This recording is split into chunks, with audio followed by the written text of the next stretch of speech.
Under the olive tree knits, how to block your knitting. Blocking your knitting is a process that will give your project a smooth and professional looking finish.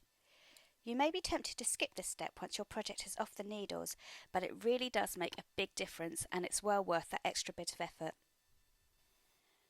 Blocking will take your project from this to this.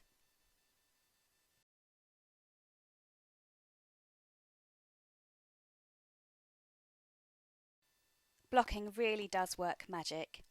It sets your stitches in the right place, it smooths out any lumps and bumps, it improves the drape, and you can use pins or wires to define straight lines or enhance a scalloped or a picot edge.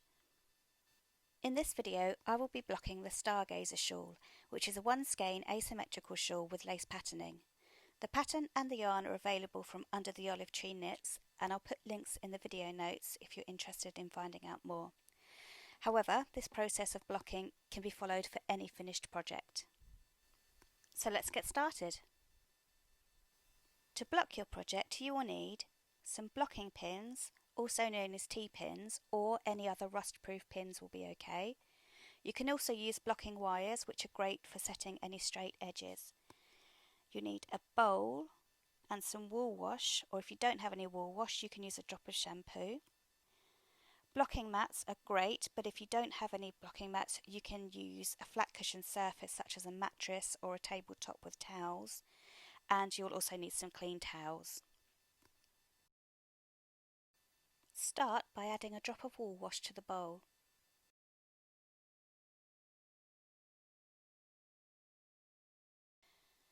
Fill the bowl with lukewarm water and put your project in to soak.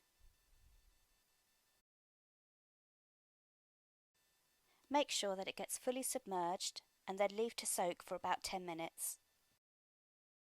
While your project is soaking, you can prepare your blocking area. Foam mats are great, or if you have a mattress in a spare room, you could use this. Otherwise, a tabletop with plenty of towels for a cushion surface. But if you use furniture such as a bed or a table, just make sure that it gets protected from any moisture that could seep through and cause any damage. The main thing is that you want a flat cushion surface which is big enough for your project. You also need to make sure that you can block somewhere where you can leave your project to dry, as this can take anything from a couple of hours to a couple of days, depending on the size of your project and the weather conditions, etc.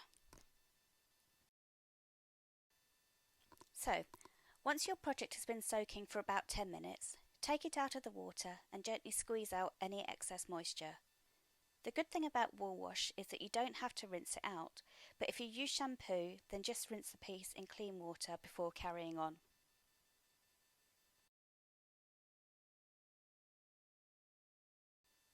Place your project onto a thick clean towel and then roll it up to soak up any excess moisture.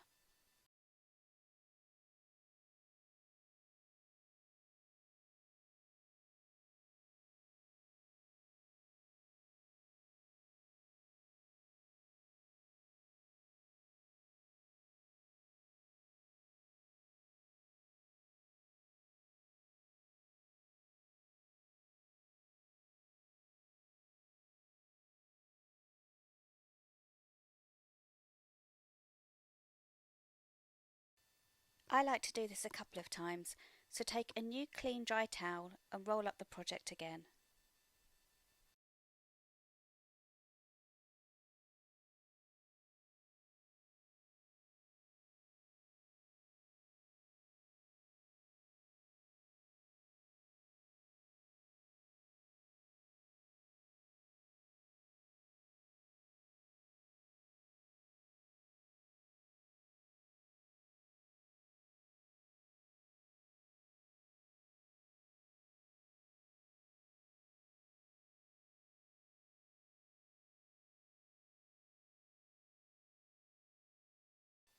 Now we can begin pinning our project into place. Begin by laying the piece out flat in roughly the shape that you want to block it in this case an asymmetrical triangle.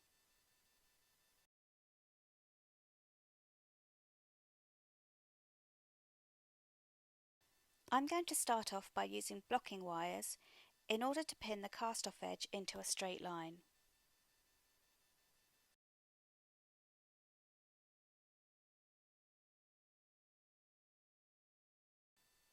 I take a blocking wire and just thread this through the stitches along the edge, rather like a running stitch in sewing. I like to work about one row in from the edge. Of course, you don't have to use blocking wires. You could use pins to set the edge into a straight line too.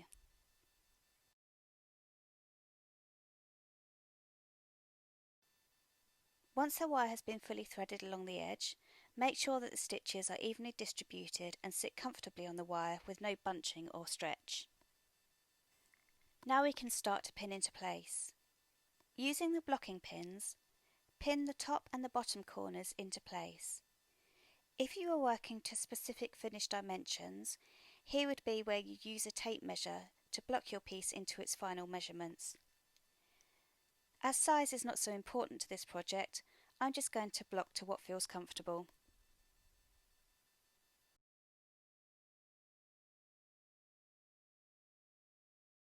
Once the corner pins are in, I then place pins at regular intervals along the rest of the wire.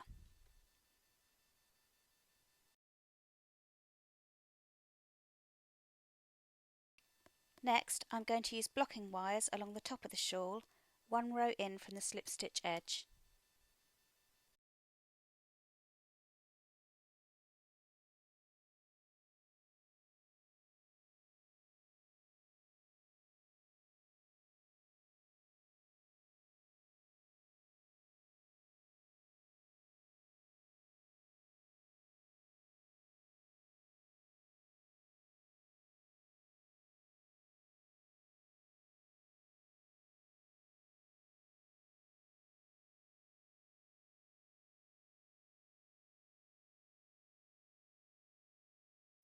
At this point, I've got too many stitches for my blocking wire, so I need to join another one, so I'll just show you how I do that. Firstly, I like to make sure that the stitches sit comfortably along the wire, and I also like to keep 2 to 3 inches of wire available at each end, just to leave a little room for manoeuvre when it comes to the pinning. So leaving a little buffer with the previous wire, I just go ahead and start threading in a new one, keeping the same line, which is one row in from the slip stitches.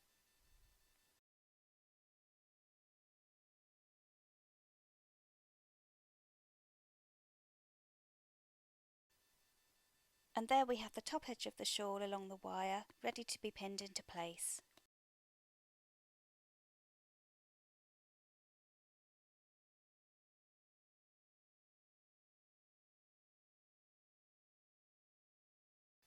When it comes to the overlapping wires, you can just use a pin to bring these into line.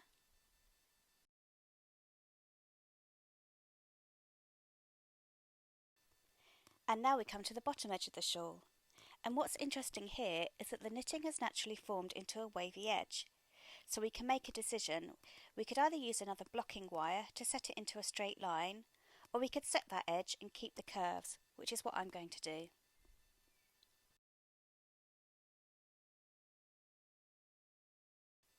To block the wavy edge, I just gently pull it into shape and then add a couple of pins along the edge to hold it into place.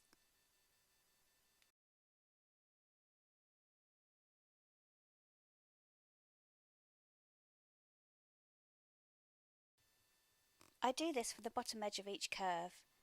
I'm not going to worry about pinning the bottom of the lace sections, as these will naturally fall into line.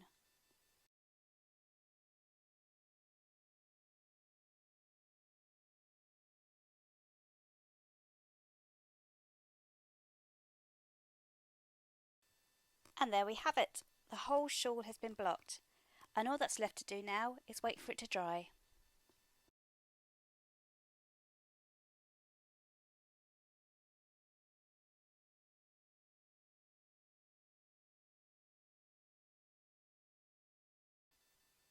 Once your project is dry, you can go ahead and remove the pins and the wires.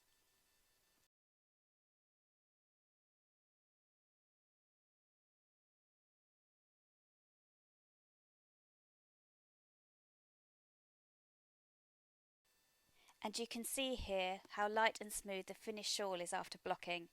It really is like magic.